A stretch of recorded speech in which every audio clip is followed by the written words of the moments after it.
the peaceful resolution of disputes within its own framework. It is a testament to the enduring quality of the treaty that it survived three major conflicts and several other challenges over the decades. Excellencies, ladies and gentlemen, it is important to acknowledge that Pakistan has previously voiced concerns over certain actions by India under the treaty. Consistent with the treaty's provisions, we sought settlement through international mechanisms and respected decisions even they fell short of our expectations. At no stage was the outright unilateral abrogation of the treaty considered a viable course of action by either side.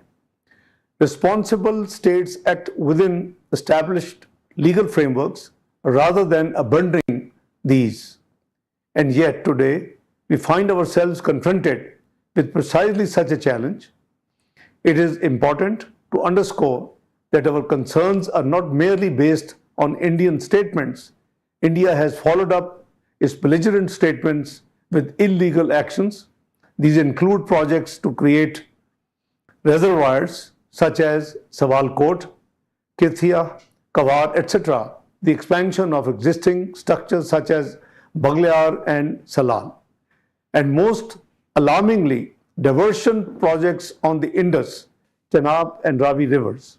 In total, at least 17 such projects that will drastically alter the river system as a whole, giving India the tools for hydro hegemony that it so desires.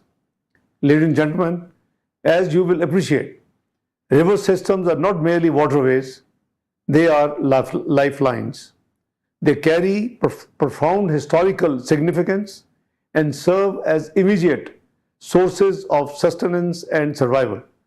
One of the world's oldest continuous human civilizations, the Indus Valley Civilization, which subsequently nurtured the Gandhara civilization and gave rise to numerous cultural and historical developments, faces an unprecedented threat today. The stated policy of our eastern neighbor to intentionally deprive 240 million people of their rightful access to water represents a catastrophe in the making of unparalleled magnitude. Excellencies, ladies and gentlemen, water must never be viewed as an instrument of coercion. It is a shared resource, a common responsibility, and ultimately a prerequisite for human dignity and sustainable development. The future of transboundary water governance must therefore be anchored in cooperation and respect for international law. It is important to underscore that this issue should not be viewed as one confined to South Asia. The sanctity of treaties is the bedrock of the international order. Europe itself offers compelling examples of how the faithful implementation of transboundary water agreements has enabled states to share water resources cooperatively and to promote regional stability and prosperity. Respect for treaty obligations is therefore not merely a regional concern, but a global imperative. Pakistan remains committed to resolving all issues through dialogue, diplomacy, and the mechanism provided under international law. Our position is guided not by confrontation, but by the conviction that lasting solutions can only emerge through cooperation and respect for mutually agreed obligations. Furthermore, Pakistan finds itself confronting this challenge at a time when it is already disproportionately affected by the climate change. Despite contributing less than 1% of the global greenhouse gas emissions, Pakistan remains among the most climate vulnerable countries in the world.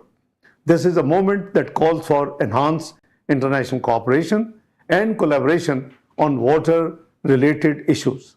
I hope that today's discussions will underscore the importance of cooperation in the management of transboundary water resources, using the Indus Waters Treaty as a case study, while also examining other regions and river systems that may offer valuable lessons and insights.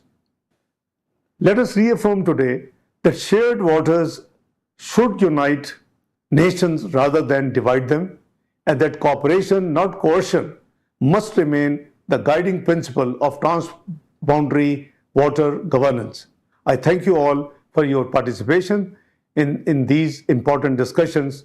Good afternoon and fi amanillah. Thank you.